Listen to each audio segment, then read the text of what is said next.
ಚುನಾವಣಾ ಫಲಿತಾಂಶ ಪ್ರಕಟ ಬೆನ್ನಲ್ಲೇ ಸಿಎಂ ಸಿದ್ದರಾಮಯ್ಯ ಅವರಿಗೆ ಹೊಸ ಸವಾಲು ಎದುರಾಗಿದೆ. ಸರ್ಕಸ್ ಮಾಡಿ ತಮ್ಮ ಮಕ್ಕಳಿಗೆ ಟಿಕೆಟ್ ಕೊಡಿಸಿದ್ರು ಸಚಿವರ ಒತ್ತಾಯಕ್ಕೆ ಷರತ್ತುಬದ್ಧ ಟಿಕೆಟ್ ಅನ್ನ ಕಾಂಗ್ರೆಸ್ ನೀಡಿತ್ತು.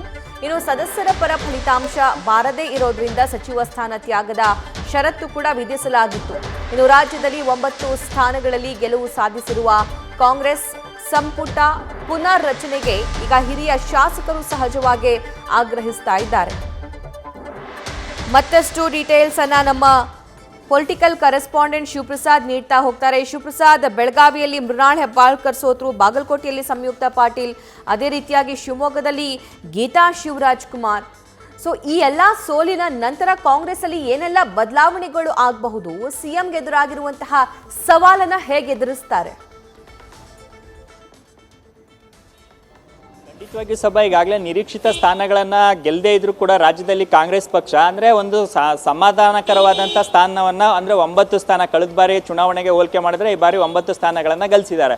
ಇದೇ ವೇಳೆ ಸಚಿವರು ಲೋಕಸಭೆ ಚುನಾವಣೆಗೆ ಸ್ಪರ್ಧೆ ಮಾಡಬೇಕು ಎಂಬತಕ್ಕಂಥ ಸೂಚನೆಯನ್ನು ಹೈಕಮಾಂಡ್ ನಾಯಕರು ನೀಡಿದ್ರು ಸಹಿತವಾಗಿ ನಮಗೆ ಟಿಕೆಟ್ ಬೇಡ, ನಮ್ಮ ಕುಟುಂಬ ಸದಸ್ಯರಿಗೆ ಟಿಕೆಟನ್ನು ನೀಡಿ ನಾವು ಗೆಲ್ಲಿಸ್ಕೊಂಡು ಬರ್ತೀವಿ ಎಂಬತಕ್ಕಂಥ ಮಾತನ್ನು ಕೂಡ ಅನೇಕ ಸಚಿವರು ಹೇಳಿದರು.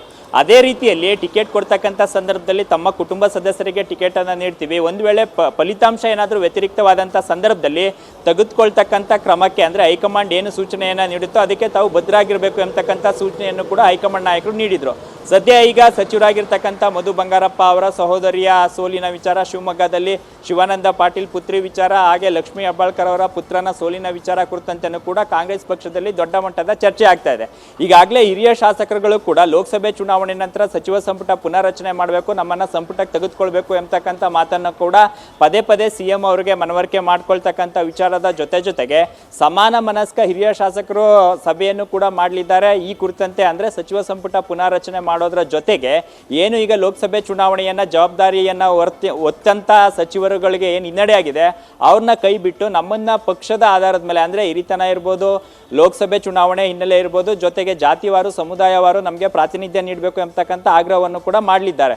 ಸದ್ಯ ಈಗ ಲೋಕಸಭೆ ಚುನಾವಣೆ ಫಲಿತಾಂಶದ ನಂತರ ಮತ್ತೊಮ್ಮೆ ಸಚಿವ ಸಂಪುಟ ಪುನರ್ರಚನೆಯ ವಿಚಾರದ ಚರ್ಚೆಯ ಜೊತೆಗೆ ಹಿರಿಯರಿಗೆ ಸ್ಥಾನಮಾನವನ್ನು ಅಂದರೆ ಸಂಪುಟದಲ್ಲಿ ಸ್ಥಾನಮಾನ ನೀಡೋದ್ರ ಜೊತೆಗೆ ಏನು ಸಚಿವರು ತಾವು ಜವಾಬ್ದಾರಿಯನ್ನು ಹೊತ್ತಿದ್ರು ಲೋಕಸಭೆ ಚುನಾವಣೆ ವಿಚಾರ ಕುರಿತಂತೆ ಅಲ್ಲಿ ಹಿನ್ನಡೆ ಆಗಿರ್ತಕ್ಕಂಥ ಸಚಿವರನ್ನ ಕೈ ಬಿಡ್ತಕ್ಕಂಥ ವಿಚಾರ ಒಂದ್ ಕಡೆ ಆದರೆ ಇನ್ನೊಂದು ಕಡೆ ಹಿರಿಯ ಶಾಸಕರನ್ನ ಸಂಪುಟಕ್ಕೆ ತೆಗೆದುಕೊಳ್ತಕ್ಕಂಥ ವಿಚಾರ ಕುರಿತಂತೆ ಕೂಡ ಈಗ ಚರ್ಚೆ ಆಗ್ತಾ ಇದೆ.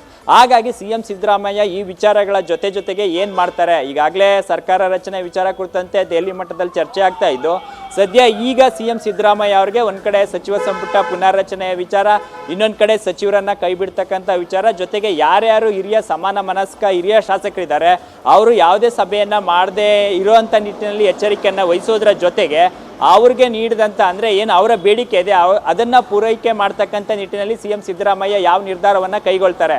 ಸದ್ಯ ಈಗ ಸಚಿವ ಸಂಪುಟ ಪುನರ್ರಚನೆ ವಿಚಾರ ಕುರಿತಂತೆ ಸಿಎಂ ಸಿದ್ದರಾಮಯ್ಯ ಯಾವ ನಿರ್ಧಾರ ತೆಗೆದುಕೊಳ್ತಾರೆ ಎಂಬುದನ್ನು ಕೂಡ ಕಾದು ನೋಡಬೇಕಾಗಿದೆ. ಸಭಾ, thank you Shivaprasad. News first ನಿರ್ಭೀತಿಯಿಂದ ನಿಮ್ಮ ಪರವಾಗಿ.